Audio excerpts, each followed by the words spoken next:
እግዚአብሔር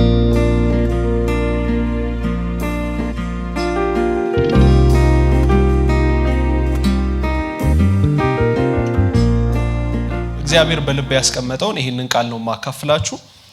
እናንብበው የነህሚያን መጽሐፍ ነህሚያ ምዕራፍ 1 የሐካልያ ልጅ የነህሚያ ቃል። በ20ኛው ዓመት በካሴሉ ወር እንዲሆነ እኔ በሱሳ ግንብ ሳለሁ ከወንድሞቼ አንዱ አናኒ ከእርሱም ጋር ሌሎች ሰዎች ከይሁዳ መጡ። እኔም የዳኑትን ከምርኮ የተረፉትን የአይሁድን ነገር የኢየሩሳሌምንም ነገር ጠየኳቸው። እነርሱም በዚያ ስፍራ ያሉት ከምርኮ የተረፉት ቅሬታዎች በታላቅ መከራና ስድብ አሉ። የኢየሩሳሌም ቅጥር ፈርሷል፣ በሮቿም በእሳት ተቃጥለዋል አሉኝ። ይህንም ቃል በሰማሁ ጊዜ ተቀምጬ አለቀስኩ፣ አያሌ ቀንም አዝን ነበር። በሰማይም አምላክ ፊት እጾምና እጸልይ ነበር። እንዲህም አልኩ፣ አቤቱ የሰማይ አምላክ ሆይ ለሚወዱህና ትእዛዝህን ለሚጠብቁ ወይም ለሚያደርጉ ቃል ኪዳንና ምህረትህን የምትጠብቅ ታላቅና የተፈራ አምላክ ሆይ እኔ ባሪያህ ዛሬ በፊትህ ስለ ባሪያዎችህ ስለ እስራኤል ልጆች ሌሊትና ቀን የምጸልየውን ጸሎት ትሰማ ዘንድ ጆሮህ ያድምጥ፣ ዓይኖችህ ይከፈቱ። በአንተ ላይ ያደረግነውን የእስራኤል ልጆች ኃጢአት እናዘዝልሃለሁ። እኔና የአባቴም ቤት በድለናል፣ እኛም በአንተ ላይ እጅግ ክፉ ሰርተናል። ለባሪያህ ለሙሴ ያዘዝከውን ትእዛዝና ሥርዓት ሕግም አልጠበቅንም። አሁንም ብትተላለፉ በአሕዛብ መካከል እበትናችኋለሁ። ወደ እኔ ብትመለሱ ግን ትእዛዜን ብትጠብቁ ብታደርጓትም ከእናንተ ሰዎች እስከ ሰማይ ዳርቻ ድረስ ምንም ቢበተኑ ከዚያ እሰበስባቸዋለሁ፣ ስም የሚኖርበት ዘንድ ወደ መረጥኩት ስፍራ አመጣቸዋለሁ ብለህ ለባሪያህ ለሙሴ ያዘዝከውን ቃል ኪዳንህን አስብ። ቃል እባክህ አስብ። እነዚህ በታላቅና በታላቅ ኃይልህና በብርቱ እጅህ የተቤዣቸው ባሪያዎችህና ሕዝብህ ናቸው። ጌታ ሆይ የባሪያህን ጸሎት ስምህንም ይፈሩ ዘንድ የሚወዱትን የባሪያዎችህን ጸሎት ያድምጥ። ዛሬም ለባሪያህ አከናውንለት፣ በዚህም ሰው ፊት ምህረትን ስጠው። እኔም ለንጉሱ ጠጅ አሳላፊው ነበርኩ። በንጉሱም በአርጤክሰስ በ20ኛው ዓመት በኒሳን ወር የቀድሙ የካሴሉ ወር ነው። ካሴሉ ህዳር ወይም ታህሳስ አካባቢ ነው። ኒሳን መጋቢት አጋማሽ በኋላ እስከ ሚያዝያ ድረስ ያለ ነው። ከምርኮ በኋላ ነው ኒሳን የሚሉት። የቀደመ ስሙ አቢብ ይመስለኛል በአይሁድ። ከባቢሎን ምርኮ በኋላ ግን ኒሳን ይሉታል። በ20ኛው ዓመት በዛው ዓመት ማለት ነው በኒሳን ወር የወይን ጠጅ በፊቱ በነበረ ጊዜ ጠጁን አንስቼ ለንጉሱ ሰጠሁት። ቀድሞ ግን በፊቱ ያለ ሐዘን እኖር ነበር። ንጉሱም ሳትታመም ፊትህ ለምን አዘነ?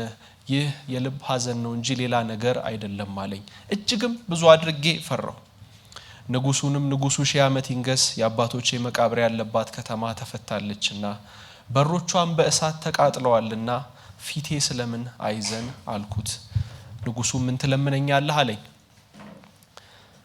እኔም ወደ ሰማይ አምላክ ጸለይኩ። ንጉሱን ደስ ቢያሰኝህ ባሪያህም በፊትህ ሞገስ ቢያገኝ እሰራው ዘንድ ወደ ይሁዳ ወደ አባቶቼ መቃብር ከተማ ስደደኝ አልኩት ይላል ነህሚያ። ይህንን ታሪክ በሚጽፍበት ጊዜ ያው ብዙዎቻችን እዝራና ነህሚያ ሲባል አቀራርበን ነው የምናያቸው፣ ግን በመካከላቸው የተወሰነች ዓመት ልዩነት አለ። ወደ 10 ምናምን ዓመት አካባቢ በሁለቱ መካከል። ግን የእዝራ መጽሐፍ መጀመሪያና የነህሚያ መጽሐፍ መጀመሪያ መካከል ግን ያለው ልዩነት ወደ 90 ዓመት ይጠጋል። እስራኤላውያን በደሉ፣ እግዚአብሔርን አሳዘኑ። እግዚአብሔር ቀጣቸው። ሰሜን እስራኤልን ቀጣ፣ አሶር መጣ። ከዛ በኋላ ደግሞ ደቡብ እስራኤልንም ቀጣ፣ ባቢሎን መጣ። ባቢሎን ደግሞ ወደቀና ፋርስ መጣ። የፋርስ መንግስት ፐርሺያን ኢምፓየር የዛሬን አያርገውና እና አሜሪካ እንደዚህ እንደሚያጎሳቁላት አይደለችም። አሁን ኢራን ማለት ነው ፐርሺያ ማለት። ከአረቦችም ይለያሉ በነገራችን ላይ ኢራኖች ሙስሊም ስለሆኑ ልናመሳስላቸው እንችል ይሆናል፣ ግን ቋንቋቸውም ራሱ ይለያል። ፐርሺያን ቋንቋ ነው የሚናገሩት፣ የተለየ ቋንቋ ነው ያላቸው። ብዙ ነገራቸው ከሌላው አረብ ራሱ ይለያል እና ፐርሺያንስ የተለዩ ህዝቦች ናቸው እና በጣም ኃይለኛ መንግስት ነበረ። በዛን ዘመን የፐርሺያ መንግስት ከህንድ ጀምሮ መካከለኛው ምስራቅን ጨምሮ አሁን አረብ የምንለውን ወደዚህ ደግሞ እስከ ግብጽ ድረስ ከዛ በኋላ ደግሞ እስከ ሰሜን ምስራቃዊ የአውሮፓ ግዛቶች በተለይ ወደታች በኩል ያሉት እነ ቱርክን ምናምን ጨምሮ ያለውን የዓለም ክፍል እንዳለ ጠቅልሎ ይገዛ ነበር። ስለዚህ በጣም ትልቅ ግዛት ነበር። የአርጤክስስ ያኛው አርጤክስስ በአስቴር ጊዜ የነበረው አሁን ለምሳሌ በዛን ዘመን ትዝ ይላችሁ እንደሆነ በሱሳ ግንብ በ127 ሀገሮች ነው አዋጁ የተነገረው እና 127 ሀገሮችን የሚያስተዳድር በጣም ትልቅ ግዛት ነው የፐርሺያ ግዛት እና በጣም ትልቅ መንግስት ነው እና በዚህ መንግስት ውስጥ እግዚአብሔር ተስፋ ሰጥቷቸው ነበር። የሰጣቸው ተስፋ ምንድነው? ኢሳይያስ ምዕራፍ 45 ላይ ቀኝ እጁን ለያስኩት ለቂሮስ እግዚአብሔር እንደዚህ ይላል ተራሮችን በፊት ትክክል አደርጋለሁ የሚል ትንቢት ለቂሮስ ተነገረው። ምን አይነት ትንቢት ነው? ህዝቡን ወደ ቃል ኪዳን ምድራቸው እንደሚመልስ የሚናገር ትንቢት። እግዚአብሔር ቂሮስን እንደሚረዳው። ቂሮስ ማለት ሳይረስ ነው። ስለዚህ የፋርስ ንጉስ ነው። እግዚአብሔር እንዳለው የሁለተኛ ዜና ምዕራፍ መጨረሻና የእዝራ መጽሐፍ መጀመሪያን ጎን ለጎን አድርጋችሁ ብታዩ ተመሳሳይ አጨራረስ ሁለተኛ ዜና ላይ ታገኛላችሁ። ተመሳሳይ አጀማመር እዝራ መጽሐፍ ላይ ታገኛላችሁ። በመካከል ግን ወደ 70 ዓመት የሚሆን ገደማ አለ። ከ70 ዓመት በኋላ ግን ቂሮስ የሚባለው ንጉስ ሲነሳ የኤርሚያስ ትንቢት ሲፈጸም የምርኮ ዘመን ሲያልቅ ተነሳና በቃ የተማረኩ ሁሉ መመለስ ይችላሉ ብሎ ነፃ መንገድ ከፈተ፣ አዋጅ አስነገረ። ከዛ በኋላ በዛ አዋጅ እነ ዘሩባቤልና ኢያሱ ህዝቡን ይዘው ወደ ቃል ኪዳን ምድር ተመለሱ። እነ ዘሩባቤልና ኢያሱ ህዝቡን ይዘው ሲመለሱ የመጀመሪያው ያደረጉት ነገር መቅደስ መገንባት ነው። መቅደሱን ሊሰሩ ሲሉ በመካከላቸው የተደባለቁ የነበሩ ሌሎች ህዝቦች መጡና የእግዚአብሔርን መቅደስ ከናንተ ጋር እንሰራለን አሉ። ዘሩባቤልና ኢያሱ መለሱላቸው። አሁንም የተደባለቀ የጣዖት አምልኮ ሊገባ እንደሆነ ስለገባቸው የመቅደሱ ስራ ላይ ከተሳተፉ የአምልኮ ስርዓቱም ላይ ይሳተፋሉ። ድንጋይ አቀበሉ ማለት ህግጋቱንም አብረው ሊሳተፉ ነው። ስለዚህ አሉ የአምላካችንን መቅደስ መስራት ለኛ ነው እንጂ ለኛና ለናንተ አይደለም።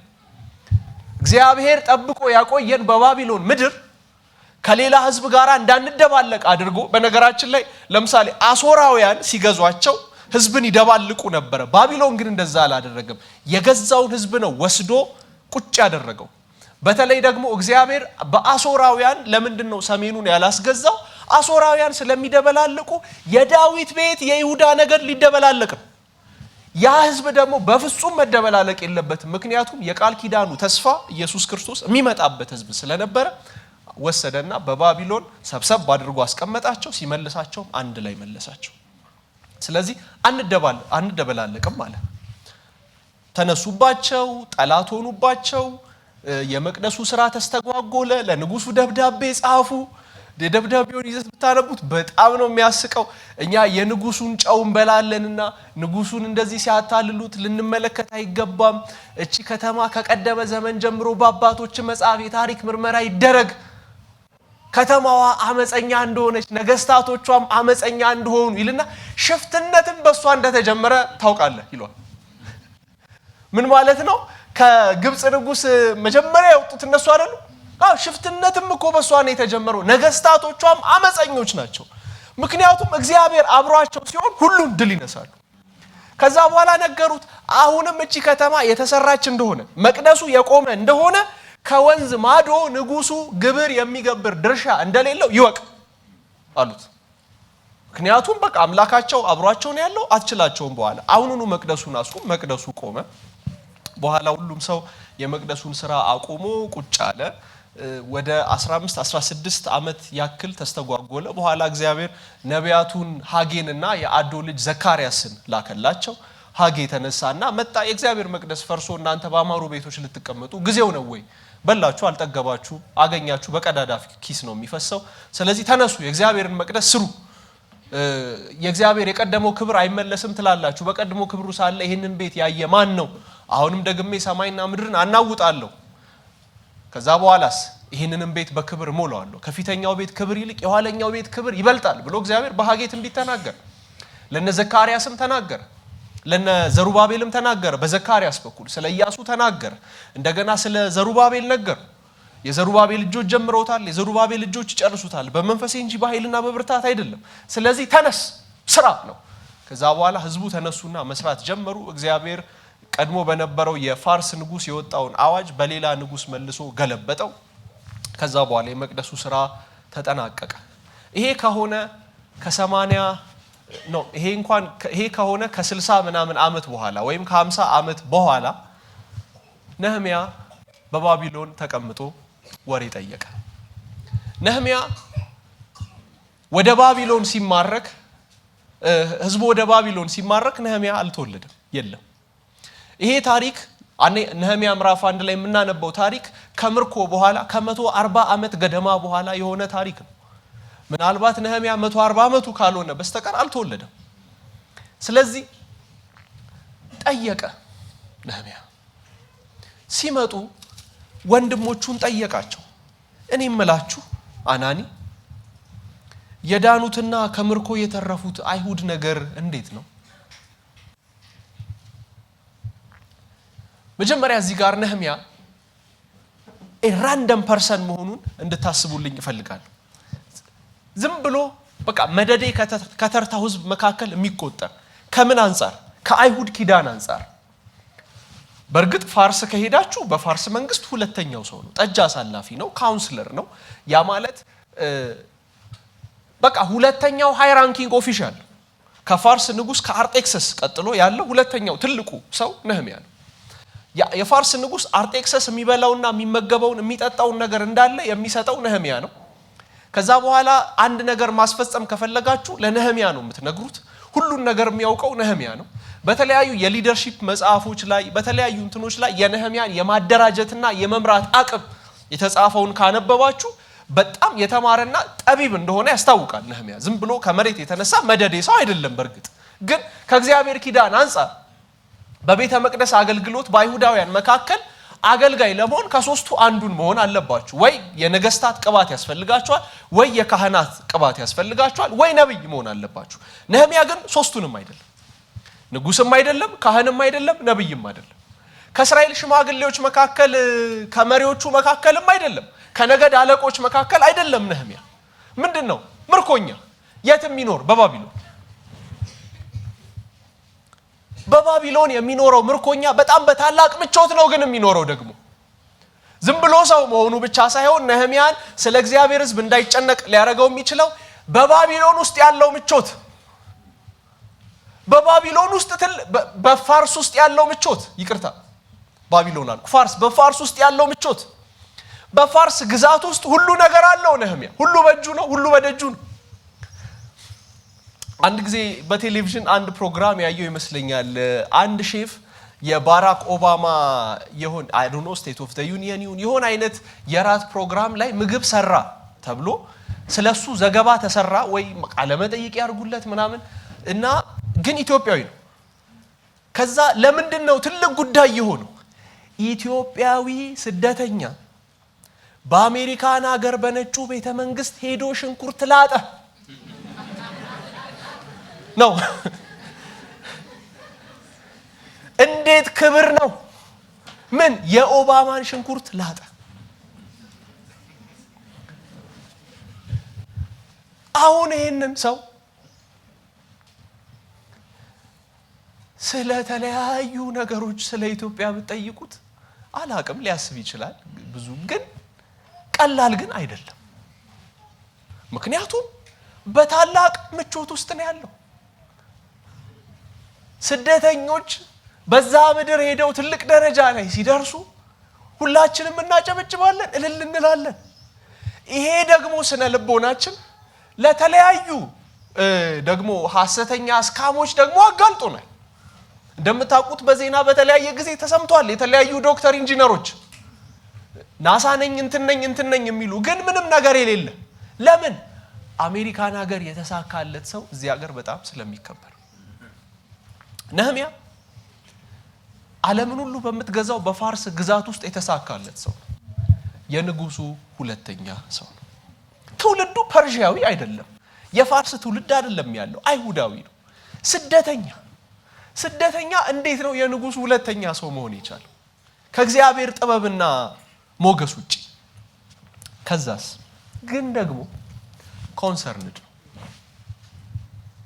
ነብይ ነው አይደለም ካህን ነው አይደለም ንጉስ ነው አይደለም ግን የህዝቡ ጉዳይ ያሳስበዋል ያስጨንቀዋል ጠየቃቸው ሲጠይቃቸው እንዴት ነው በብዙ መከራና ስድብ አሉ ብለው ሲመልሱለት በጣም እንደሚጨነቅ የምታውቁት ከዛ በኋላ ጸሎት ጀመረ ጸሎቱ ከካሴሉ ወር እስከ ኒሳን ወር ቆይቷል ምን ማለት ነው ከህዳር እስከ ሚያዝያ ማለት ነው ታህሳስ ጥር የካቲት መጋቢት ቢያንስ ለ4 ወር በተከታታይ አያሌ ቀን እጾምና እጸልይ ነበር የሚለው ቢያንስ 120 ቀን ይሆናል ማለት ነው ነህምያ እየጾመ ሲጸልይ ያውም የሐዘኑን ብዛት ንጉሱ እስኪረዳው ድረስ አይቶት ምን ሆነሃል ነህምያ አልታመምክም ጤነኛ ነህ አውቃለሁ ግን ለምን እንደዚህ አዘንክ ይሄ ሐዘን የልብ ሐዘን ነው አለው ከመሬት ተነስቶ እንደዚህ ልትሆን አትችልም ውስጥ የገባ የልብ ሐዘን አለ ስለዚህ ምንድነው የሆነው ነህምያ ኮንሰርን ቅዱሳን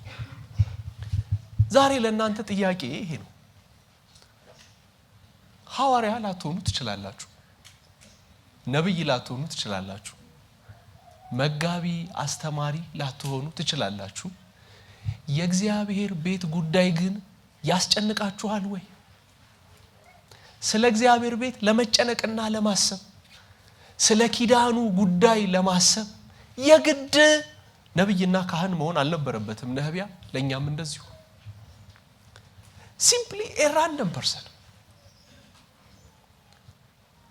በመቅደስ እኮ በጣም ብዙ ሰዎች አሉ ነዘሩባቤልና ነኢያሱ ባደሱት መቅደስ ውስጥ በጣም ብዙ ሰዎች ይወጣሉ ይገባሉ ይሰዋሉ ያጥናሉ ግን ጸሎታቸው አልተመዘገበም የነቢያት ጩኸት አልተመዘገበም የሽማግሌዎች እንባና ለቅሶ በኢየሩሳሌም አልተመዘገበም እግዚአብሔር የሚመዘግበውን ጸሎት ያገኘው ከኢየሩሳሌም ብዙ ሺህ ኪሎ ሜትሮች ርቆ በፋርስ ግዛት ውስጥ በፋርስ ንጉስ በአርጤክሰስ ቤተ መንግስት ውስጥ ያለ የአርጤክሰስ ባለሟል የጸለየውን ጸሎት እግዚአብሔር ሰማ ለምን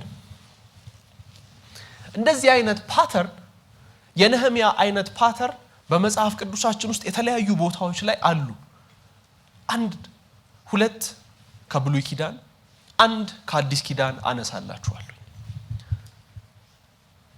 ዮሴፍ ለምሳሌ ወንድሞቹ ገፉት ወንድሞቹ ጠሉት ወንድሞቹ አሳደዱት ከወንድሞቹ ያገኘው አንዳች ነገር የለም ከመከራና ከስደት ውጪ ከዛ በኋላ አይታችሁ ከሆነ በግብጽ ጲጢፋራ አከበረው አነገሰው ወንድሞቹን ሊበቀላቸው አልፈለገም ይልቁንም መልካም አደረገላቸው ከወንድሞቹ መካከል አንደኛው ደግሞ ክፉ የነበረው ይሁዳ እሱንም ሌሎቹንም መልካም አደረገላቸው ወንድሞቹን መልካም ያደረገበት አንደኛው ምክንያት በርግጥ ዮሴፍ የምህረት ሰው ሊሆን ይችላል ስለሆነም ነው ሌላው ግን ለልጆቹ ያወጣውን ስም እስቲ ተመልከቱ ለልጆቹ ያወጣው ስም አንደኛውን ስም ምናሴ አለው መከራዬን አስረሳይ በቃ ረሳውት ሁሉንም ነገር ሁለተኛውን ስም ኤፍሬም አለው እግዚአብሔር በባዕድ ምድር በስደቴ ምድር in the land of my affliction መከራ ባየሁበት ምድር አፈራኛል ምን ዮሴፍ መከራ ያየው በሴኬም በእስራኤላውያን በያዕቆብ ልጆች መካከል ነው ወይስ በፈርዖን ቤት ውስጥ ነው መከራ ያንተ አፍሊክሽን የት ነው ያለው ደስ ማትሰኝበት ስፍራ ያለው በሴኬም ነው ወይስ በግብጽ ንጉስ በፈርዖን ቤተ መንግስት ዮሴፍ መልሱ የፈርዖን ቤተ መንግስት in the land of my affliction ይላቸዋል የመከራዬ ስፍራ ለምን ኪዳን ምንም በግብጽ ቢበላ ቢጠጣ ለ7 ዓመት ራብ ቸነፈር ቢያሳልፍ በግብጽ አባቱ አብርሃም ወደ ግብጽ እንደወረደውና እንደተመለሰው ልክ እንደዚሁ ዮሴፍም ወደ ግብጽ ወርዶ መመለስ እንዳለበት ያውቃል የዮሴፍ ቃል ኪዳን የአብርሃም ዘር ውስጥ እንዳለ አውቆታል ዮሴፍ ገብቶታል ይሄንን ደግሞ የበለጠ የምታረጋግጡት በምንድነው? እስራኤላውያን ሲወጡ ከግብጽ አጽም ይዘው ይወጡ አንዱ የማን ነው? የዮሴፍ። አደራ አላቸው፣ አጥንቴን እዚህ እንዳታስቀሩ ይዛችሁ ሂዱ። ለምን? ኪዳን ያለው እዛ ነው። የዘላለም ተስፋ ያለው እዛ ነው። ዮሴፍ ስልጣን ያገኘው እዚህ አይደል? ያለፈልህ እዚህ አይደል? አይደለም። የሚያልፍልኝ ከሺህ ዓመታት በኋላ የኪዳኑ ዘር ሲመጣ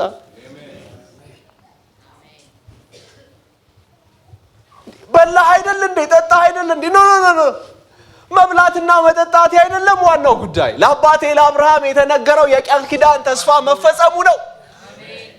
ቅዱሳን በግብጽ አከበረኝ ብለን እንድናቆም አይደለም። በእርግጥ የዮሴፍ ታሪክ የተጻፈው ከግብጽ ንጉስ ክብር ሁሉ ይልቅ ደካማ በሆኑት በእስራኤላውያን መካከል ያለው እግዚአብሔር የኪዳኑ ተስፋ እንዴት ትልቅ እንደሆነ እንድናውቅ ቅዱሳን። ነህምያም ይሄንን ያደረገው ከበርክ አይደል እንዴ? በፋርስ ንጉሱን አሁን ሲጠይቀው ምን ሆነሃል? የአባቶቼ መቃብር ያለባት ከተማ። በእርግጥ በዛን ዘመን የአባት መቃብር ዋጋ አለው፣ ግን ይህንን ሁሉ ነገር እዚህ ምድር ላይ አግኝተህ የአባቶቼ መቃብር ትለኛለህ? ነህምያ ልቡ ኪዳኑ ጋር ነው ያለው። ልቡ ኪዳኑ ጋር ነው ያለው። ዚላቹዋል ዳንኤል ሲጸልይ አዋጅ ተነገረ። የሚጸልይ ሰው ሁሉ ወደ አንበሳ ጉድጓድ እንዲጣል። ያው ተንኮል ሰሩ፣ ሸር ሰሩ። ዳንኤል ሄደና ይላል መስኮቱን ወደ ኢየሩሳሌም ከፍቶ መጸለይ ጀመረ። ለምን?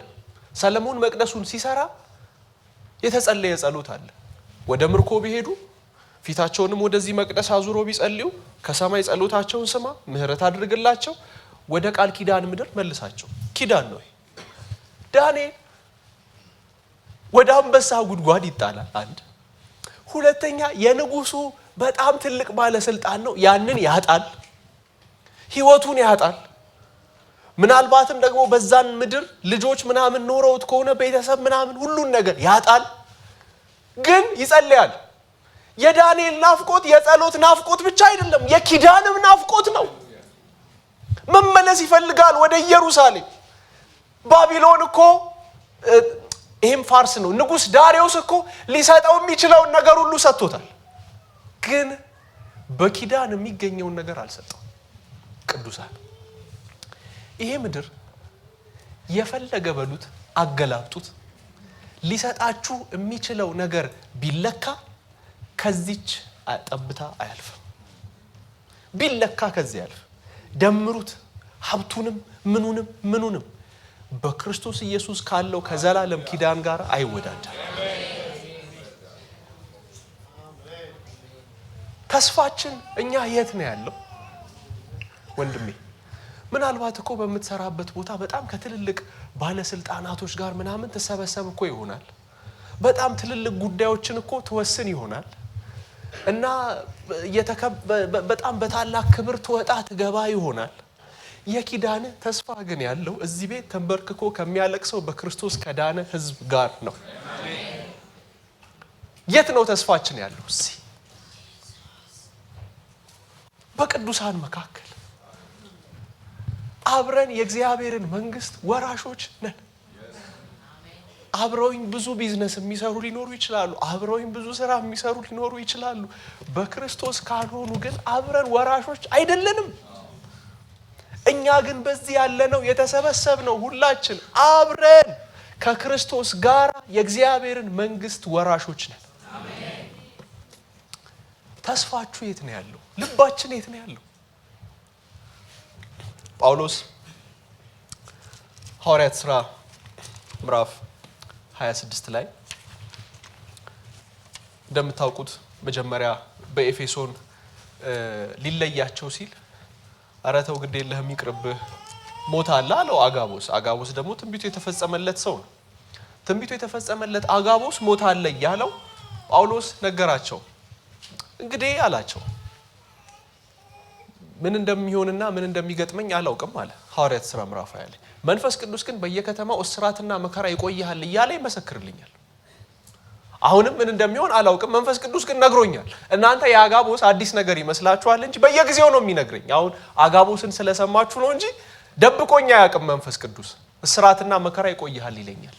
አሁንም እንደሚገጥመኝ አላውቅም፣ ነገር ግን ሩጫዬንና ከጌታ የተቀበልኩትን አገልግሎት ወንጌልን መመስከር ፈጽም ዘንድ ነፍሴን በኔ ዘንድ እንደማትከብር እንደ ከንቱ ነገር እቆጥራለሁ አለ። እሺ የጌታ ፈቃድ ይሁን ብለው ሸኙት።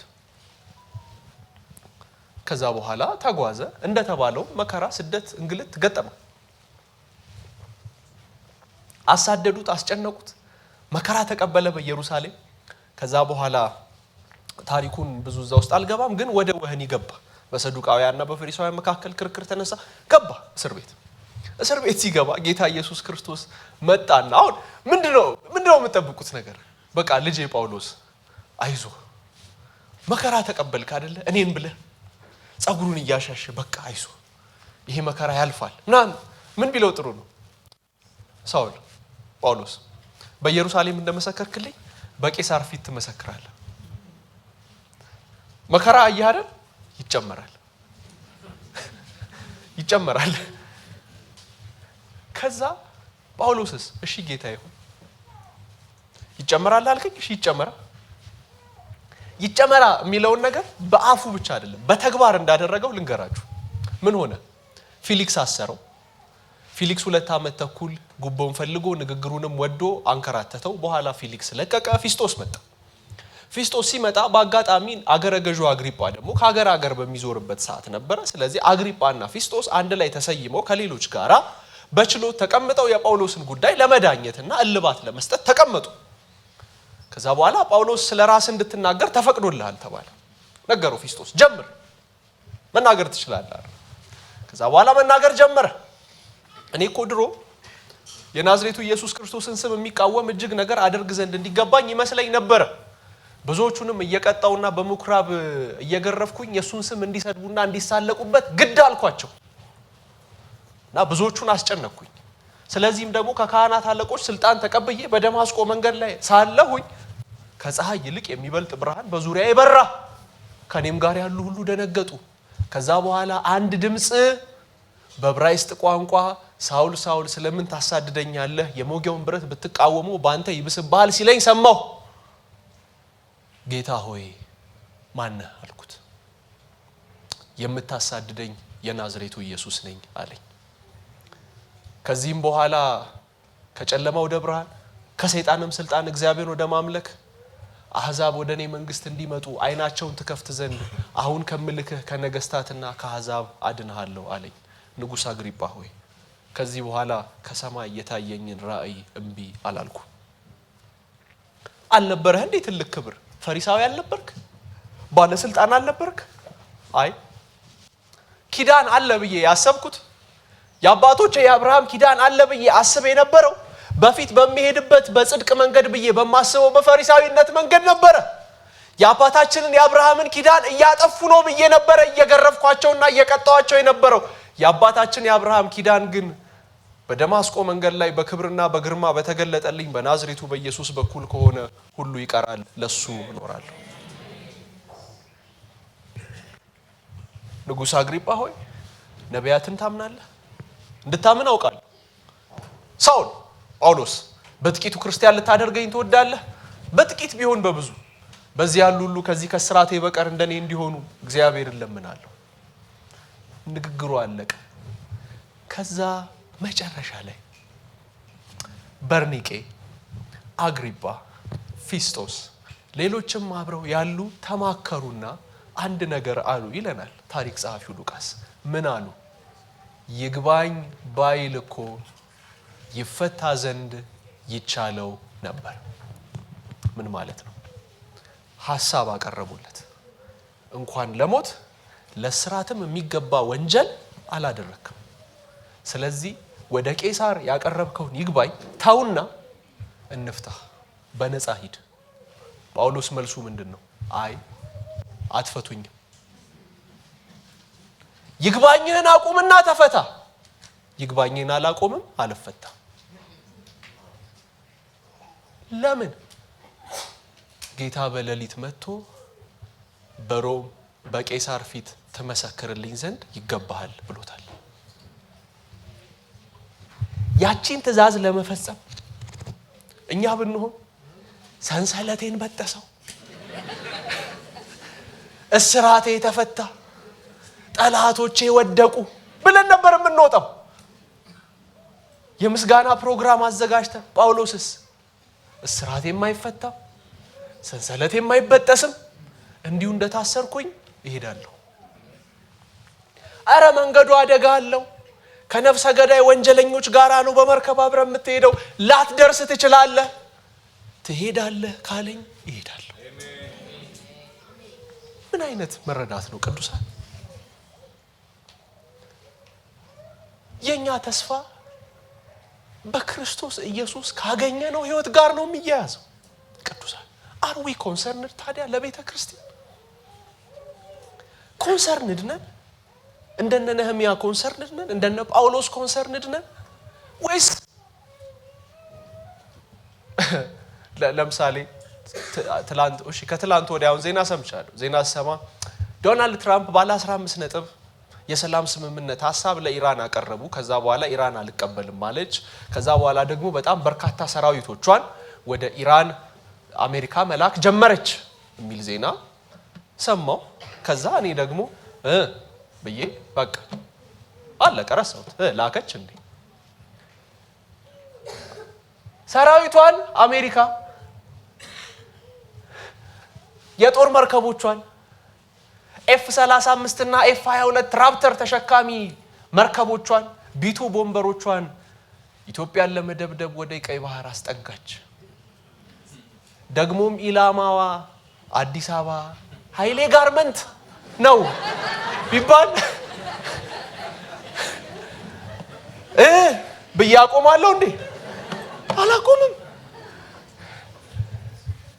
እደውላለሁ ባለቤቴ ጋር ልጆቹን እናውጣ፣ ከቤታችን እንሂድ። የት እንሂድ አላውቅም። የት እንጦጦ፣ የት ለምን ብዬ የማላልፈው ነገር ነው። ያገባኛል። ነህምያ ቅጥር ፈርሷል፣ የዳኑት አይሁድ ምርኮ በጣም በታላቅ ችግር ውስጥ ነው ሲባል ብሎ አላለፈም። ምን አለ? ፈርሷል፣ በመከራ ውስጥ ናቸው፣ በስብራት ውስጥ ናቸው። የኔ ምቾት ሁሉ ይቀራል አለ። የንጉሱን ጠጅና መብል ሁሉ ትቶ አያሌ ቀን መጾምና መጸለይ ጀመረ። ቅዱሳን are you concerned? ስለ ሜክሲኮ አማኑኤል፣ ስለ እግዚአብሔር ቤት፣ ስለ ቤተ ክርስቲያን ምን ስትሰሙ ብላችሁ ነው የምታልፉት? እንትን እኮ እንደዚህ የልጆች አገልግሎት ላይ እኮ የሚያስተምር ሰው ቁጥር አነሰ አገልጋዮች አሉ አይደል? በቃ የሆነ ሰው ያመጣሉ ብለን ነው የምናቆመው? ብለን ነው የምንተው? እንደ ነህምያ አይነት ህይወት እግዚአብሔር ይስጠን። ነህምያ ጸሎት ጀመረ፣ ማልቀስ ጀመረ፣ መጮህ ጀመረ። ሌላው ሁለተኛው ማነሳው ነገር በቃ የመጨረሻው ነህምያን በተመለከተ ይሄ ነው። ኮንሰርንድ ከመሆኑ አንፃር ትጋቱን ስለነካካውት ብዙ አልገባበትም። ሁለተኛው ግን ሲጸልይ እኔና የአባቴ ቤት በድለናል ነው ያለው። እስራኤላውያን መበደል የጀመሩት በሰለሞን ዘመን ነው። ሰለሞን ብድግ ብሎ ሄዶ ማግባት የጀመረው የግብፅን ንጉስ የፈርዖንን ልጅ ነው። የሰለሞን ይለያል። ለማንኛውም አደረገ፣ አገባ። ከዛ ቀጠለ ኢዮርብዓም። በሰለሞን ዘመን ነህምያ ነበር አልነበረም? ኢዮርብዓም በሰሜን የመስገጃዎች ሲሰራ ነህምያ ነበር አልነበረም? በነ አክዓብ ዘመን ነህምያ ነበረ አልነበረም? በይሁዳ ንጉስ በምናሴ ዘመን ሞራ ገላጭ ሟርተኛ ህፃናትን የሚሰዋ ምናሴ በነበረበት ዘመን ነህምያ ነበረ አልነበረም? ግን ጸሎቱ ምንድነው? እኔና የአባቴ ቤት ምን ብለናል? በድለናል። የኛ ጸሎት እንደዚህ ነው መሆን ያለበት ቅዱሳን። ስለ እግዚአብሔር ቤት ስለ ቤተ ክርስቲያን ስንጸልይ ተንበርክከን ለምን እንዲህ እንላለን? ዝም ብሎ እኮ አሁን ስዕል ቢሳል እንዴት እየጸለይን እንደሆነ ምናምን ብለናል ማለት ነው። ወይ አንዱ አገልጋይ ላይ ወይ አንዱ እንትን ላይ እንዲህ ነው ጸሎት። የሌላው አይመለከተኝም አለ ነህምያ። እኔና የአባቴ ቤት ግን በድለናል። መዘርዘር እኮ የነበረበት ይሄ ኢዮርብዓም ይሄ ክፉ ሰው እሱ ነው እንደዛ ያደረገው። ይሄ አክዓብ የሲዶናውያንን ንጉስ ልጅ ሄዶ አግብቶ ኤልዛቤልን አምጥቶ እስራኤልን ያረከሰው እሱ ነው ብሎ ነበር ነህምያ መጸለይ የነበረት ነው አለ ነህምያ። እኔና የአባቴ ቤት በድለናል። ከዛ በኋላ እግዚአብሔርን ኪዳን አነሳ። ብትመለሱ እምራችኋለሁ እንዳልክ ምህረትን አድርግልናል። ነህምያ በጣም አስደናቂ ማደራጀት ችሎታ ነበረው። በጣም አስደናቂ አቅም ነበረው። በ52 ቀን ነው ቅጥሩ ያለቀው እንደምታውቁት። ግን እኔ እላለሁ ቅጥሩን ነህምያ በ52 ቀን የጨረሰው በካሴሉና በኒሳን ወር መካከል በነበረው አያሌ ቀን ጾም ጸሎት ነው። በቃ አልቋል። ከዛ ንጉሱ ራሱ ከጠየቀው በኋላ ተመልሶ ሄዶ እኮ ጸለየ። ንጉሱን ለመጠየቅ እባክህ እግዚአብሔር ሆይ በዚህ ሰው ፊት ሞገስን ስጠኝ። ከዛ በኋላ ተመልሶ መጣና ነገረው። ንጉስ ሆይ በቃ በጎ ፈቃድህ ከሆነ ሄጄ ቅጥሩን መስራት ፈልጋለሁ። ከዛ በኋላ ሂድ ነህምያ። በጣም በብዙ በረከትና ድል እንደወጣ የምታውቁት ሄደና ከ52 ቀን በኋላ ከሰራ በኋላ ነህምያ ምዕራፍ 13ን ስታነቡ ተመልሶ ንጉሱ ጋር ሄደ። ንጉሱ በጣም በብዙ ሞገስና ክብር ነው የሸኘው።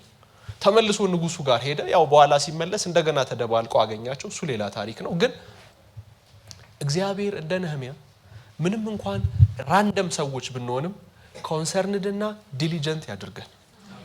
ስለ እግዚአብሔር ቤት የምንተጋ የምንጾም የምንጸልይ እና ነህምያ እቅድ ውስጥ አልነበረም።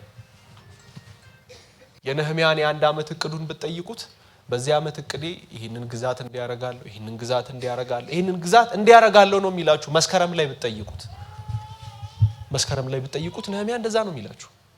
ህዳር ላይ ግን ስትጠይቁት ነህምያ እቅዱ ተቀይሯል። ኢየሩሳሌም ሄጄ ቅጥር ሰራለሁ የሚል ቱዱ ሊስት ገብቶበታል። እኛስ እንደዛ ነን ወይ? የ2018 የሥራ መዘርዝራችሁ ምን ነበረ?